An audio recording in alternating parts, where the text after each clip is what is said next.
ओडिशार लोके एपरी आंब टाकुआ खाई मृत्युवरण करते ना विकास हो पाता कौन है जदि लक्ष्य करेंगे एबे कौन है बक्साइट मुझे प्रथम बक्साइट और प्राय 70 भाग भारतर 70 भाग बक्साइट मेटालोजिकल बक्साइट और आमर अच्छी अच्छा आम राज्य से जो मैंने प्राइवेटली नहीं NALCO is making a profit around 2,500 crores to 3,000 crores per annum NALCO public sector है सब प्रकार नियम कानून को पाली जदि से 3,000 कोटी टंका वर्ष को लाभ करि पारले ताहले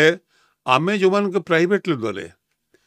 मुझे गोटे गवर्नमेंट ऑफ इंडिया पॉलिसी थला जेतबेले माइंस मिनिस्टर थांती बिजू बाबू एवं तापर से मुख्यमंत्री होते से गोटे कथा कहते बक्साइट को आम स्टेट सेक्टर रे रखिबा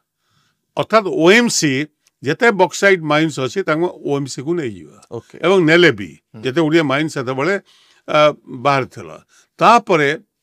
प्रथमे बिरला को